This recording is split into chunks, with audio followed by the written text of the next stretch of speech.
아마 20세기에 대표적인 강해 설교자 한 분을 들라고 하면은 아마 영국이 난 로이 존슨 목사님이 될 겁니다.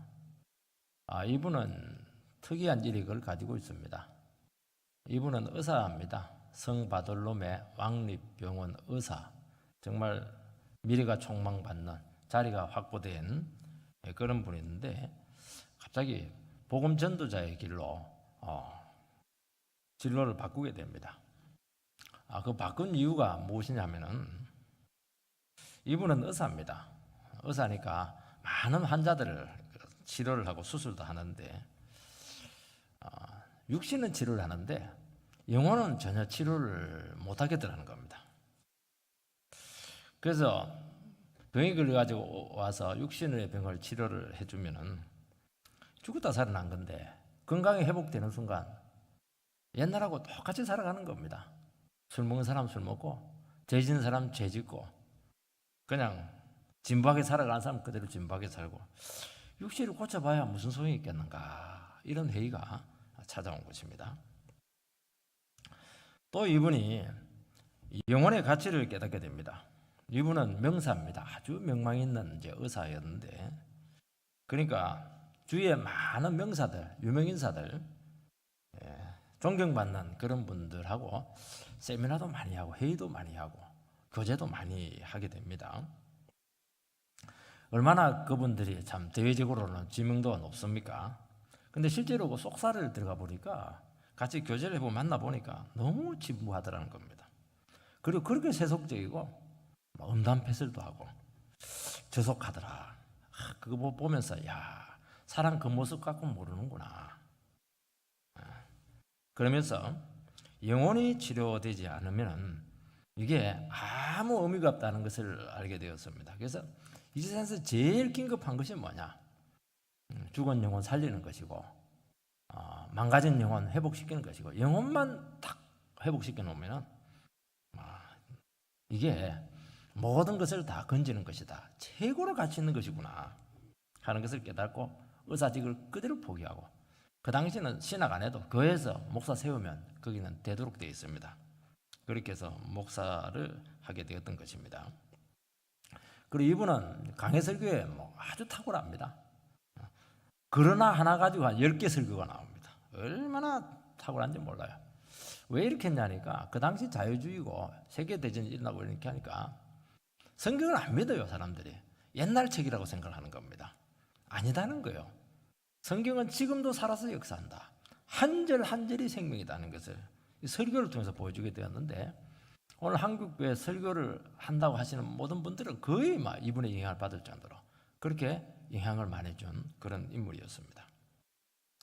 본문은 예수님께서 영적 추수의 중요성을 제자들에게 도전하고 있습니다. 잃어버린 영혼을 구원하는 영적 추수만큼 가치 있고 긴급한 사명은 없다. 그렇게 말씀하고 있습니다. 그래서 그 제자들에게 그 주위에 있는 사람들에게 영혼 추수를 위해서 일해라. 그리고 하나님께서는 최우선적으로 영혼 회복시키는 이 부분에 주님께서는 집중적으로 일하신다. 역사한다. 그리고 그 일을 하게 될 때 주님께서 얼마나 너희를 도우시고 함께 하시는가 하는 것을 깨달는 겁니다. 이것처럼 긴급하고 실제적인 것이 없다고 지금 우리에게 말씀하고 있는 겁니다. 첫 번째는 영혼의 밭을 볼 수 있는 눈이 있어야 된다고 말씀하고 있습니다. 이 세상에는 때가 있습니다. 어부는 물때를 잘 만나야 만선을 합니다. 우리 학생들이 지금 있는데요. 공부도 때가 있습니다. 그러니까 공부를 해야 될 때를 놓쳐버리면 그 다음부터는 안 돼요. 때를 잘 살려야 되는 겁니다. 이 공부의 때라고 하는 건 뭐냐니까 그때 제일 공부가 잘 될 때입니다. 그리고 공부한 것마다 물에 다 남습니다. 쏙쏙 들어온다는 겁니다. 나중에 시간 지나면 공부할 기회도 없어요. 공부해도 들어오지들 않아요. 한 개 하면 10개 까먹어버립니다. 공부 때가 되면 하나를 하면 10개를 하는 겁니다. 그러니까 때가 있는 거예요. 공부도. 구원도 마찬가지입니다. 구원받을 때가 있습니다. 성경에는 여호와를 만날 때 만나라 그렇게 말씀을 합니다. 그러니까 언제나 만날 수 있는 것이 아니고 주님 만날 타이밍이 있다는 겁니다. 그러니까 우리 삶에 있어서 또 우리 주위에 있는 많은 삶들 가운데서 은혜 받을 시기가 오게 되었을 때 그 기회를 절대로 놓치지 말라고 말씀하고 있습니다. 저는 대학교 때 처음 신앙을 가지게 되었는데요. 얼마나 말씀에 굶주렸던지 요즘 젊은 사람들 그 유행어처럼 폭풍흡입을 했습니다. 말씀에 대한 폭풍흡입. 성경 읽고 새벽 기도는 새벽 기도는 다 드리고 모든 공예배 다 참석하고 토요일에는 신앙 간증도 하고 수련회라 하는 수련회는 다 참석했습니다. 방학 동안에 다른 친구들은 뭐 아르바이트하고 토플 그 학원 다니고 뭐 그렇게 했는데 저는 일절 아무것도 안 했어요. 그런데 얼마나 많이 했던지 한 주간에 13번의 그 모임을 제가 참석했던 것을 기억을 합니다. 그때 초신자인데 그 어려운 로이조스 목사님 6권 그 설교집 책이 있습니다. 굉장히 어려워요. 깨알같이 써있는데 그걸 다 읽었습니다. 이때처럼 은혜를 많이 받은 시기가 없었습니다. 그때 이후로 이전에도 없을 정도로 그야말로 굶주렸습니다. 그냥 막 퍼넣었던 겁니다. 이게 얼마나 중요한지 몰라요. 이거 한번 이런 기회가 있어야 된다는 거예요. 이때가 뭐냐니까 주님을 만날 때고 은혜 받을 때라고 말씀하고 있는 것입니다. 우리 모두에게는 구원의 때가 있고 은혜의 때가 있습니다. 그때가 되면은 자꾸 은혜가 간절해져요.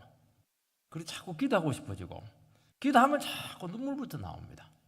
그 성경을 자꾸 읽고 싶고 예배드리고 싶고 하나님을 막 찾고 만나고 싶은 그런 생각이 드는데 이 생각은 정상적인 생각이 아닙니다. 그러니까 하나님께서 주신 은혜 주시기 위해서 딱 지금 주님께서 딱 때를 준 겁니다. 이때가 굉장히 중요한 겁니다.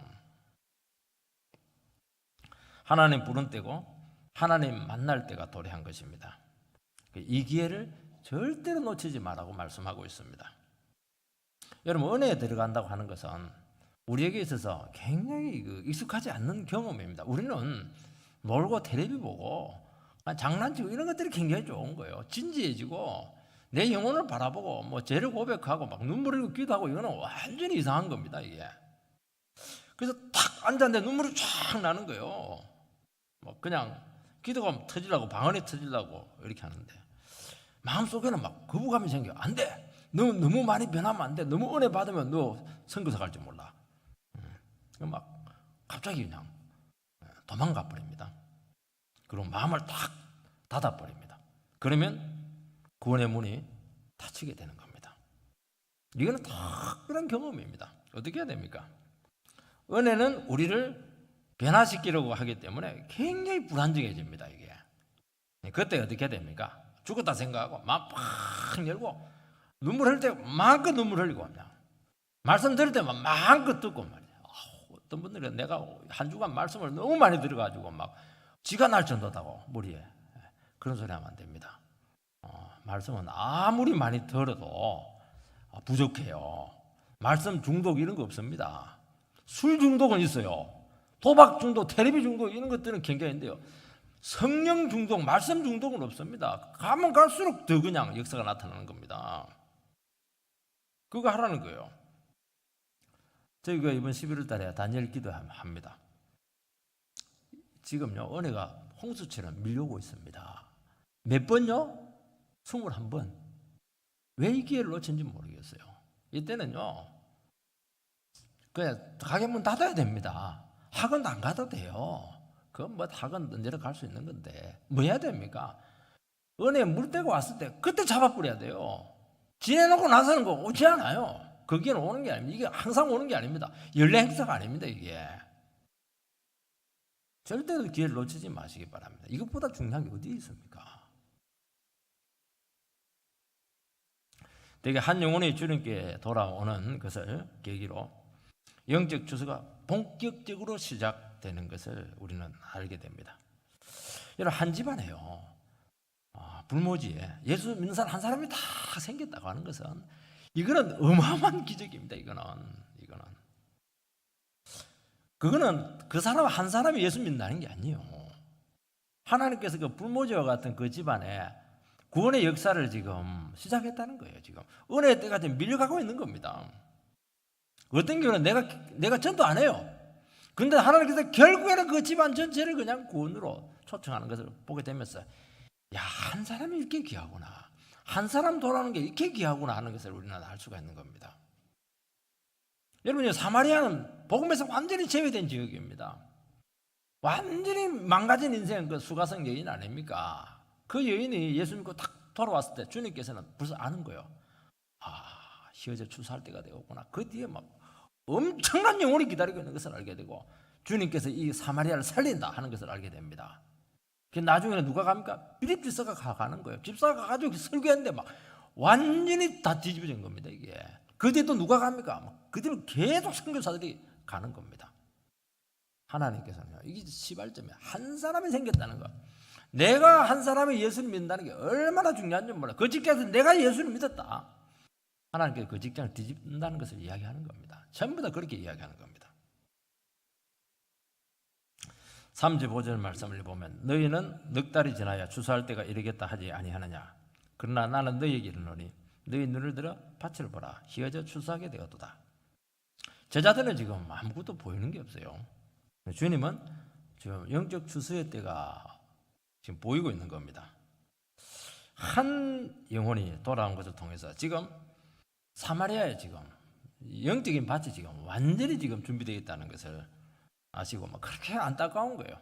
왜냐하니까 누가 가서 그걸 추수를 해야 되는데 추수할 사람이 없어요. 왜냐하니까 다 자기 일을 하다 보니까 그렇게 하는 겁니다.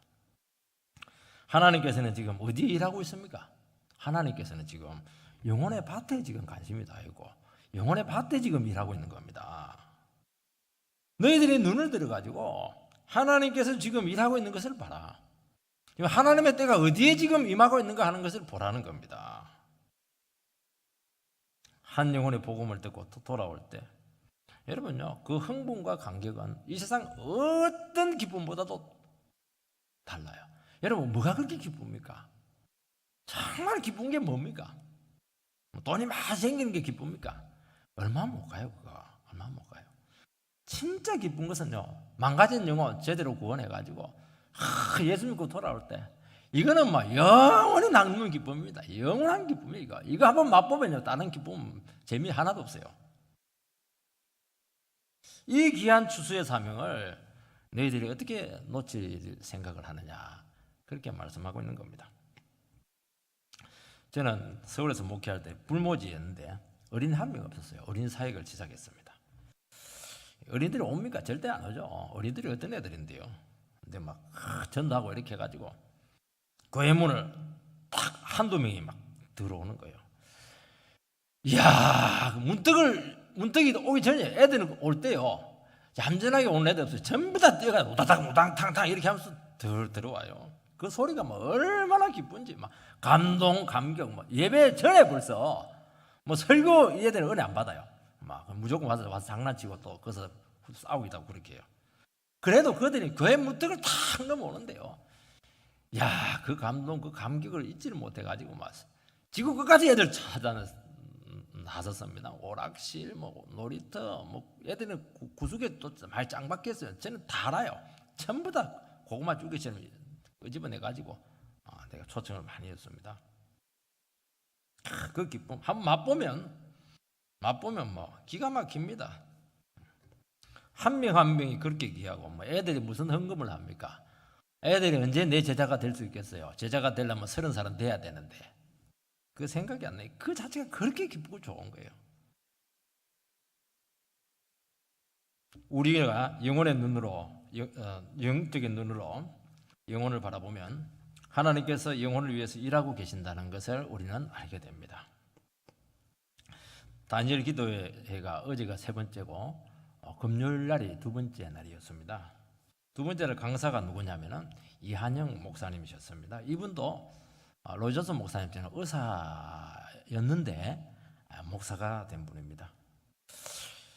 이분이 이제 병원에 있는데 온몸에 종양이 퍼지고, 종양이 얼마나 많이 퍼졌던지 막 몸 바깥으로 막 암덩어리가 다 나온 거야. 어린아이죠, 어린아이. 그리고 눈 뒤에 종양이 생기는 바에 안구가 이렇게 튀어나왔습니다. 이분은 이 아이를 보고 불쌍하다 그렇게만 본 게 아니고 주님이 일하심을 느꼈습니다. 우리는 아유 끔찍해, 불쌍하다. 그리고 막 어떻게 하든지 막 그 현장을 피하려고 했을 겁니다. 이분은 집에 가서 마음이 안 편한 거예요. 그래서 다시 병실에 와가지고 그 아이를 찾아서 복음을 전하게 되었고 성령의 역사를 해가지고 아예 마음이 열렸어요. 영적 기도를 시키는데 애가 막 그렇게 행복하더라는 것이죠. 놀라운 사실은 그 다음날 그 아이가 새벽 3시에 죽었다는 것을 알았습니다. 이게 하나님이라는 거 얼마나 긴급합니까? 그 순간 놓쳤으면요 그 아이 버리는 거예요. 잃어버리는 겁니다. 이렇게 영적인 일은 긴급한 겁니다. 그걸 직접 이분이 간증을 한 겁니다. 그러니까 다른 사람은 못 보는데 이 목사님은 본 거예요. 이 아이를 구원하려고 하는 그 주님의 손길을 민감하게 느끼고 전직에 가서 얼마나 피곤하겠어요. 쉬고 싶지. 막 머리가 눈에 밟혀가지고 있지를 못해서 다시 오는 겁니다. 아는 사람도 아닌데. 이분은 그 누나가 27년간 정말 고통스러운 암투병으로 그렇게 신음하는 것을 통해서 고통받는 영혼에 대한 이 공감 능력이 생겼다. 그래서 딱 보면 막 자기가 아픈 것처럼 그렇다는 겁니다. 그런 것들이 그게 뭐냐면 주님께 일하는 거예요. 다른 사람 못 보는데 그 사람은 보는 겁니다. 영적인 눈을 가지고 희어져 추수할 때가 되었다. 때가 왔다. 이때 놓치면 안 된다는 겁니다. 우리는 기도하고 전도하러 갔다가 엉뚱한 얘기 찰끈하고 돌아올 때가 참 많습니다. 세상 돌아가는 이야기, 친구 이야기 막 하다가 정작 복음은 하나도 전하지 못할 때가 있어요. 참 안타깝죠. 저도 그런 실수를 많이 했어요. 여러분 그 영혼을 찾아갔다는 것 자체가 주님께서 지금 일하고 계시다는 겁니다. 아무리 내가 가고 싶어도 못 가요. 주님께서 벌써 그 영혼을 찾아갔다는 것 자체가 주님께서 그 발걸음을 인도했다는 것이고 뭔가 준비를 했다는 걸 이야기하는 겁니다. 그런데 가니까 분위기가 안 돼 있어요. 그리고 체면이 있어요. 또 아는 사이예요. 이거 이번 말고 다음에 또 한번 기회를 보지 뭐. 다음 기회 어디 있어요? 기회도 오지도 않고요. 끝나는 겁니다. 영적인 그 추수라고 하는 것은 이렇게 긴급하고 촉각을 다투는 문제고 그때 기회 왔을 때 딱 결판을 내버려야 되는 겁니다. 되게 후회를 해요. 되게 후회를 합니다. 저는 말기암 환자를 많이 진방을 하고 병문을 할 때마다 이분들에게 복음을 어떻게 전해야 될 것인가 하는 게 굉장히 어려움이었습니다. 왜냐하면 이분들에게 정말 필요한 것은 무엇이겠습니까? 암에서 치료되는 겁니다. 근데 과연 복음을 받아들일지 지금 그래도 고통스러워 죽겠는데 복음 얘기해가지고 복음 고문을 시키려고 하냐고 그렇게 나올까봐 참 이게 마음이 불안할 때가 많아요. 그런데 성령의 강권적인 역사로 복음을 전하면 성령께서 반드시 함께합니다. 그리고 놀랍게 마음이 열리는 것을 너무 많이 경험을 하게 되었고 그리고 나서 참 마음에 와닿았다 그런 이야기를 합니다. 영접이 되는 겁니다. 복음은 인간의 죄인이고 모든 병과 이런 사망은 죄에 대한 형벌로 왔습니다. 그 얘기해 주는 겁니다. 그래도 고통스러운데 그 얘기하면 어떻게 되겠어요? 말기암 환자에게는 정말 축복을 줘야죠. 고통스러운 내용을 수가 있습니다. 그래도요 성령을 의지하면서 이렇게 그냥 섬세하게 주님의 일하심을 같이 공유하면서 복음을 전하면 정말 영혼이 준비되어 있다는 것을 알게 됩니다. 그래서 바로 회개가 이루어지게 되고 구원을 받게 되고 그런 경우를 너무 많이 저는 체험했습니다. 여러분 농사 추수의 시기가 아직 넉 달이 남아있다고 말씀했습니다. 영적 추수의 밭은 이미 휘어져 있다. 농사는 넉 달 남아있는데 지금 영적 추수는 지금 바로 나설 돼야 되는 겁니다. 지금 그 말은 뭐냐니까 농사 추수보다 더 긴급한 것이 영적인 추수라는 겁니다. 주님께서는 얼마나 배가 고프셨어요? 목이 말랐습니까? 그런데도 불구하고 식사하는 거 또 생존을 위한 음식, 음료, 이거 다 잊어버렸어요. 왜요? 그녀와의 대화가 훨씬 더 긴급했기 때문입니다. 이번 기회를 놓치면은 이 수가성 이제 나타나지도 않고 만날 수도 없어요. 딱 이 기회에 결판을 내는 겁니다. 이렇게 되는 겁니다. 이 기회 놓치면은. 해당장 야이로는 굉장히 높은 직위입니다. 여러분들. 이분이 정말 떨거지 같은 그 청년, 예수님께 나가지고 그 자존심도 안 내려놓고 우리 12살 된 죽어가는 딸 살려달라고 막 그 동네 그냥 부끄러운 무릎 쓰고 막 그렇게 울면서 간구를 했습니다. 예수님께서는 가는데 뭐 사람들이 너무 많아가지고 그냥 잘 갈 수가 없었습니다. 아니나 다를까 또 어떤 이상한 여자가 바짝 마른 그 여자가 나타나가지고 그냥 옷자락을 만지고 가는 바람에 예수님께서는 또 그 여자를 만나고 이야기를 하는 겁니다. 이런 마음이 얼마나 힘들었겠습니까? 지금 딸이 죽어가고 있는데요. 아니나 다를까 집에서 딸이 죽었습니다. 이제 그냥 돌아오세요. 마음이 막 무너진 겁니다.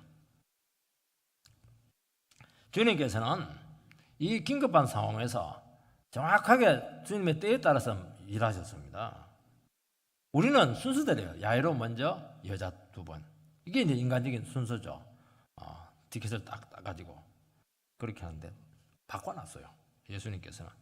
지금 딸은 죽어가고 있습니다. 죽어가면 끝이에요. 여자는 죽을 병은 아니에요. 고질병은 고질병인데 다음날 와도 할 수가 있는 겁니다. 그래도 주님께서는 이 여자가 훨씬 영적으로 긴급하다고 본 겁니다. 왜냐하니까 딸은 누워있었기 때문에 언제라도 가서 죽은 자도 살리지만은 이 여자는 이번 기회를 놓치면 안 나타납니다. 절대로 만날 수 없습니다. 그래서 만사 제쳐놓고 여자와 만나서 상담해주고 구원을 선포하고 회복시켜주고 그리고 나서 야이로를 살렸습니다.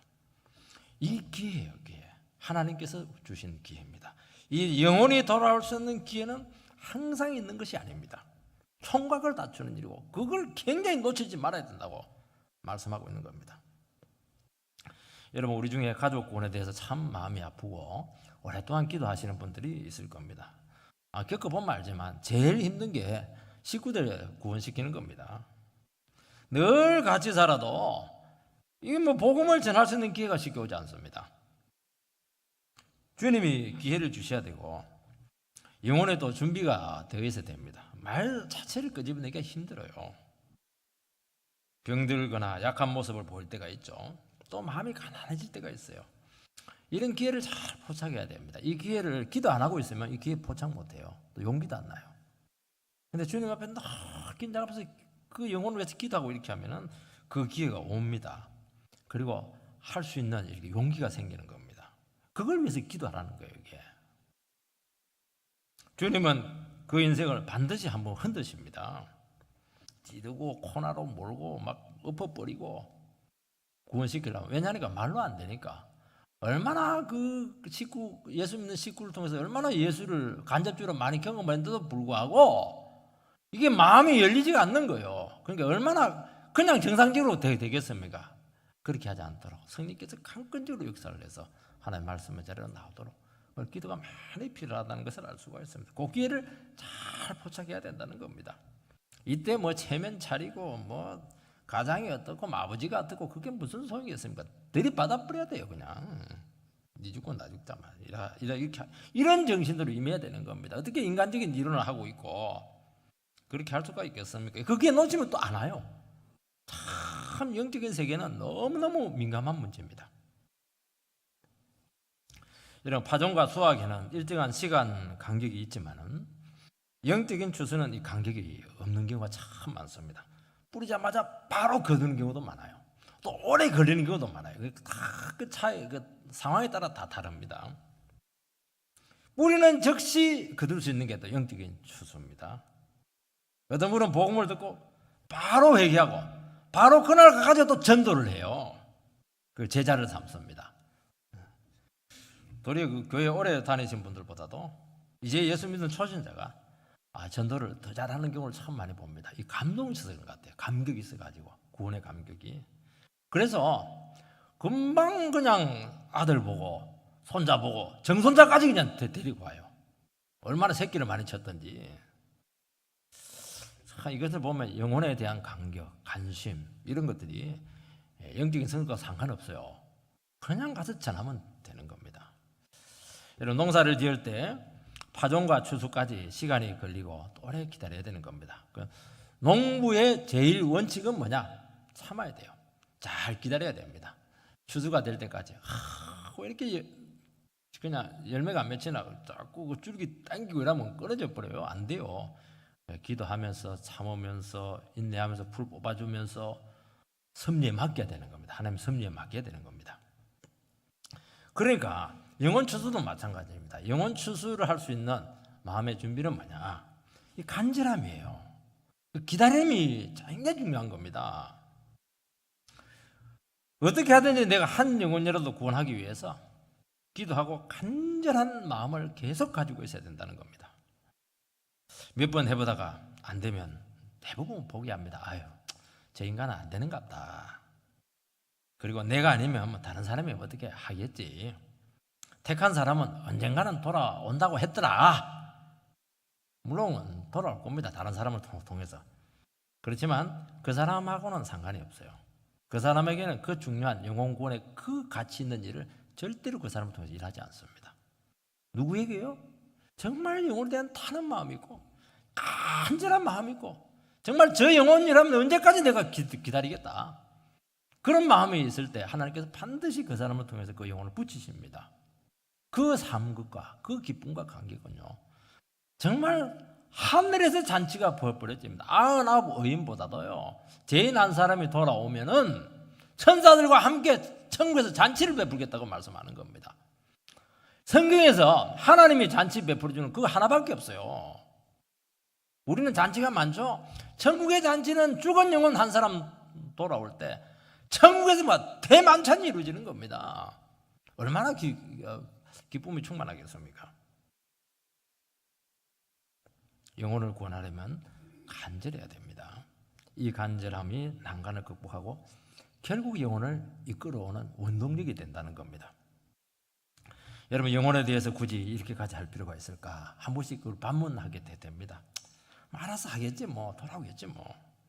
어떤 분들은 그렇지 않아요. 돈 투자해요, 시간 투자해요, 시간 손해봐요. 여러분, 돈 안 아깝지 않은 사람 누가 있습니까? 시간 아깝지 않은 사람 누가 있어요? 자기 생활 막 희생해 가면서 심지어는 막 욕대로 먹어가면서 그렇게 감당하시는 분들이 계십니다. 그 사람들이 손해입니까? 그 사람들이 그 천국 잔치에 들어가는 겁니다. 되면 되고 안 되면 안 되고 그러면 또 늘 똑같아요. 여러분, 죽어가는 영혼이 은혜 받고 기뻐하고 하나님의 자녀로 세워질 때 그 모든 수고들, 그 모든 희생들, 그 모든 손해들, 그 당한 모든 수치들 싹 없어져요. 없어지는 정도가 아니고요, 정말 내가 최고로 가치 있는 일을 했구나. 아무것도 부럽지가 않아요. 그동안 뭐 수고했던 것들 다 잊어버리는 겁니다. 그렇게 보람 있고 힘이 있고, 야, 내가 정말 살아가는 목적이 여기 있었구나 하는 것을 깨닫게 된다는 겁니다.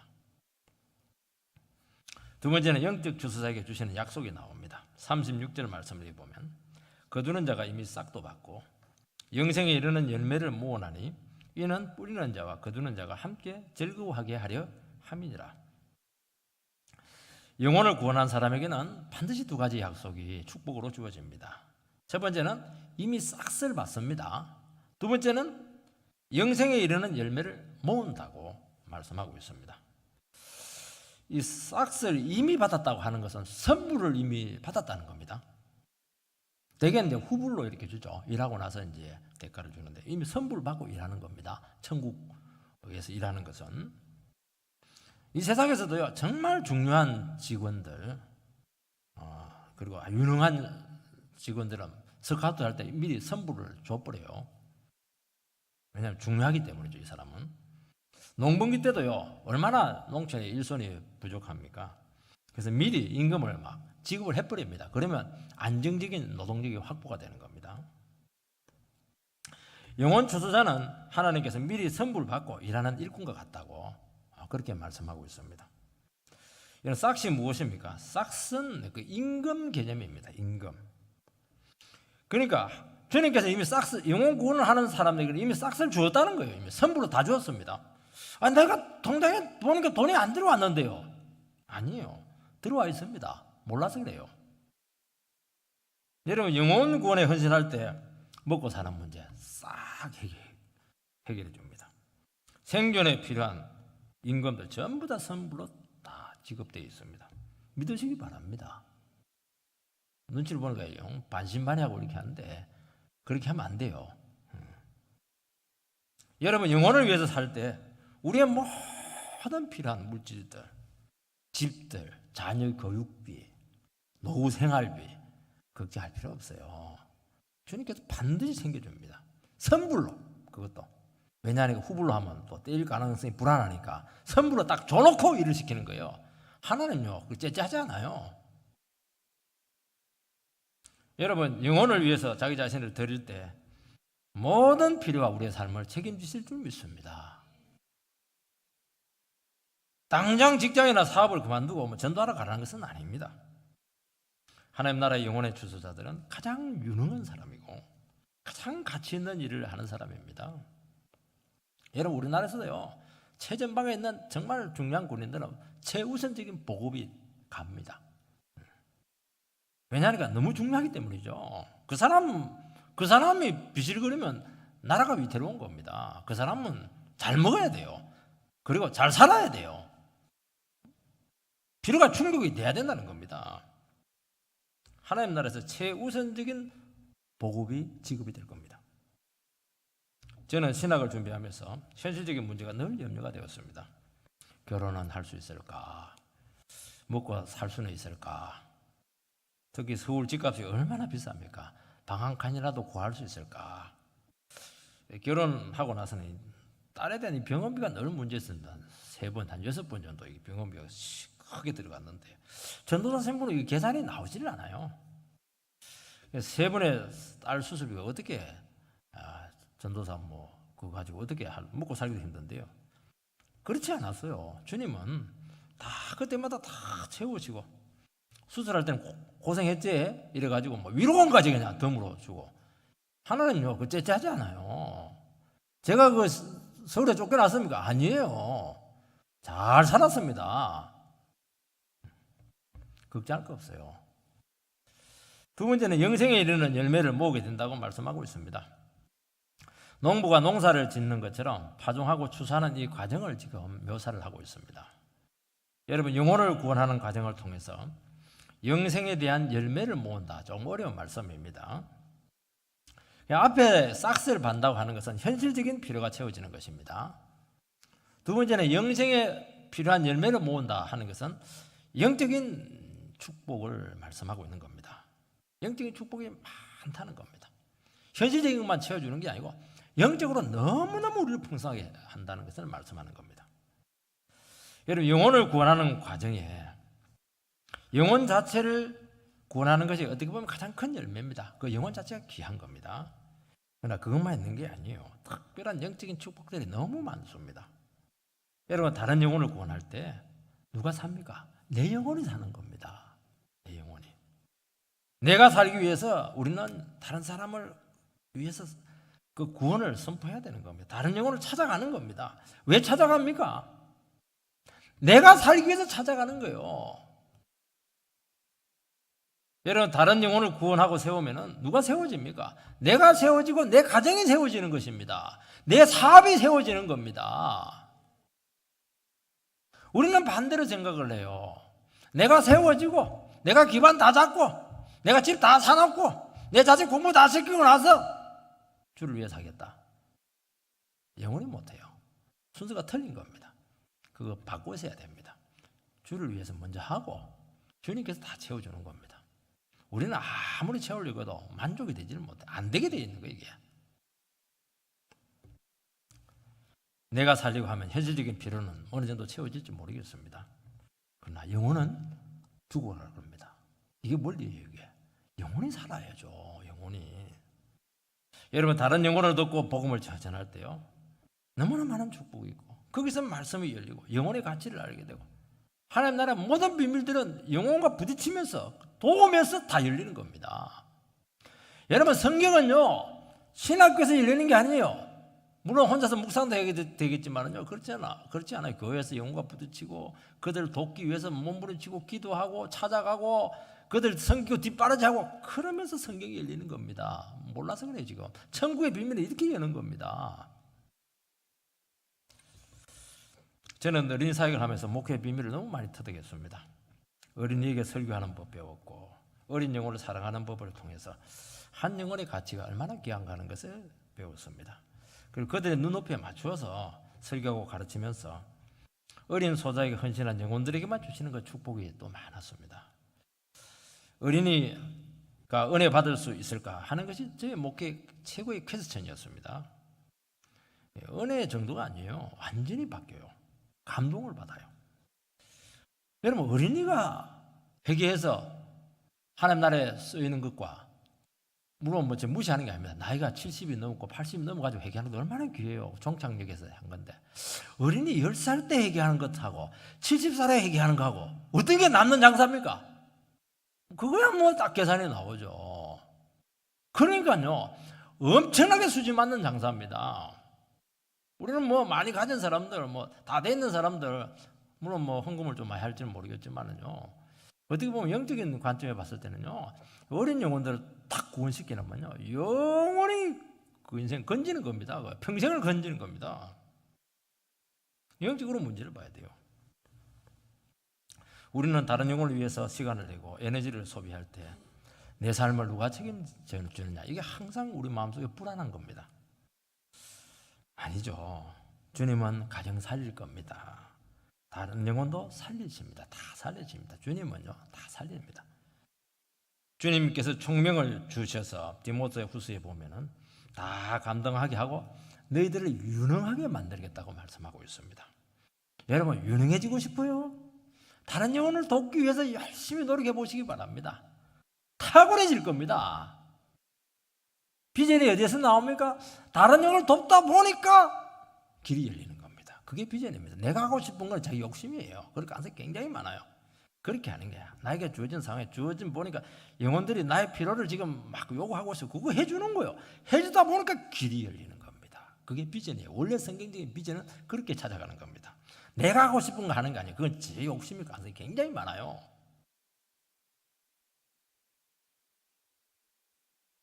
주님이 지혜와 은혜와 능력을 주셔서 다 탁월하게 하실 겁니다.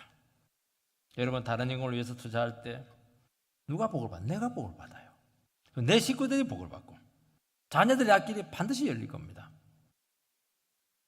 내 식구, 자녀만을 위해서 살면 나중에 한번 계산해 보면요, 손에 막 꼽입니다. 그렇게 하지 마시기 바랍니다.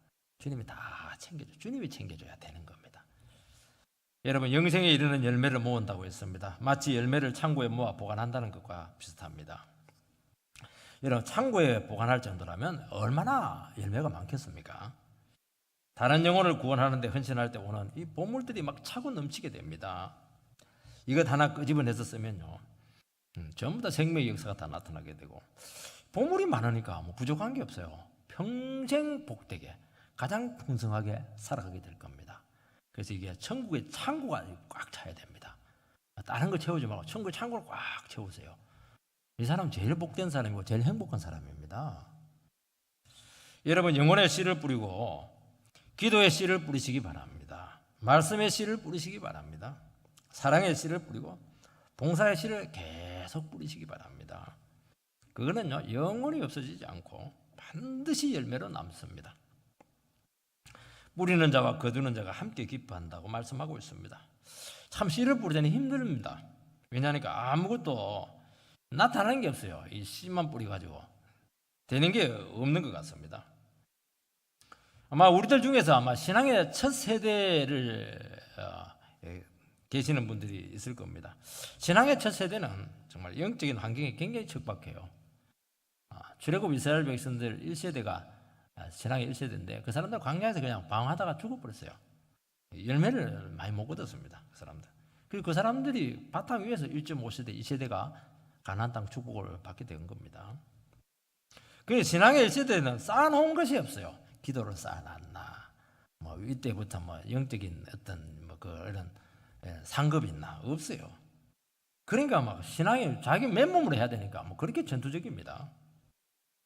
그래서 영적인 환경에서 자라지 않았고 또 내면이 그렇게 황폐합니다. 다 미신의 아들이고 그냥 온갖 정신적인 문제들도 있고 그게 삶이 그렇게 척박할 수가 없습니다. 영적인 자원이 빈약하고 의지할 곳도 없어요. 저는 목회를 하면서 어떻게 이렇게 빈약한 집안인가? 우리 처가 쪽도 봐도 안 믿고 우리 친가는 아예 등 쌓고 있고 거기서 목회를 하려 하니까 얼마나 힘들었겠습니까 제가. 그래도 뭐 저는 눈 감고 씨를 열심히 제 나름대로 뿌렸습니다. 반드시 열매로 나타나게 된다는 겁니다.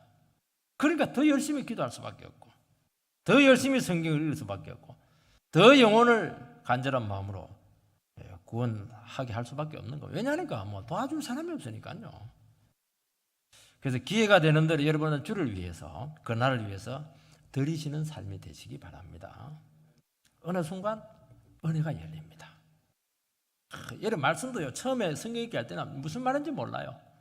그래서 막 자꾸 돌아갑니다. 왜냐니까 이해가 안 되니까. 그래도 계속 읽으면 어느 순간 말씀이 다가와요. 열리기 시작해요. 하나씩 깨달아지기 시작합니다. 그 처음 몇 번 해보고 안 되네. 그러면 안 되는 거예요. 자꾸 씨를 뿌리세요. 씨를 자꾸 뿌려놔야 뭐가 발화가 되지 않겠습니까?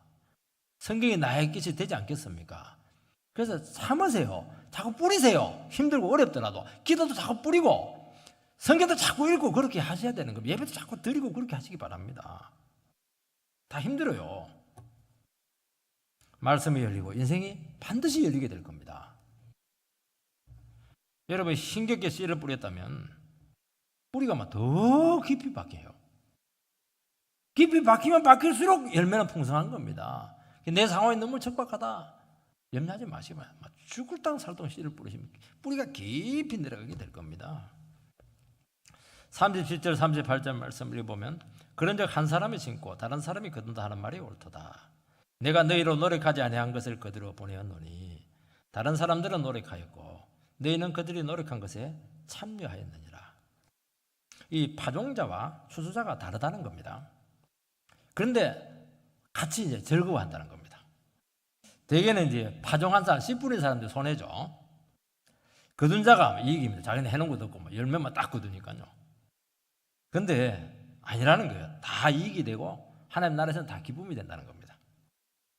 세상에서는 한쪽이 이익을 보면 반드시 손해보는 쪽이 있습니다. 그래서 세상에서 제일 먼저 공평해야 돼요. 한쪽에 많이 가져가면 반드시 눈물 흘리는 사람이 있습니다. 그래서 분배 원칙이 굉장히 중요해요. 천국은 그렇지가 않아요. 다 풍성합니다. 손해보는 사람 없어요. 왜냐하면 하나님 나라 일은 자기 일이 아니고 다 주님의 일이고 주님께 영광이 되고 주님께로 모든 것이 다 결론이 나게 된다는 겁니다. 그리고 파종자나 거두는 자나 동일하게 하나님 나라 일꾼으로 귀하게 사용되고 있는 것 자체가 귀한 것이고 그것마다 다 의미를 가지고 있고 다 가치가 있다 말씀하고 있습니다. 여러분 한 영혼이 구원받아 추수까지 한다면 얼마나 좋겠습니까? 대개는 그렇게 안 돼요. 한 영혼이 주님께로 나오는데 참 시간이 너무 오래 걸리고 너무 많은 장벽을 넘어야 되고 너무 많은 사람들의 손길을 거쳐야 됩니다. 많은 파종자, 많은 이 거두는 자가 합력을 해야 한 영혼 겨우 구원할까 말까 하는 것을 많이 보게 된다는 겁니다. 여러분 뿌리는 자가 기뻐할 수 있는 것은 그 영혼을 처음으로 접촉한 최초의 접촉자입니다. 그게 엄청난 축복입니다. 사람들은 누굴 기억하느냐?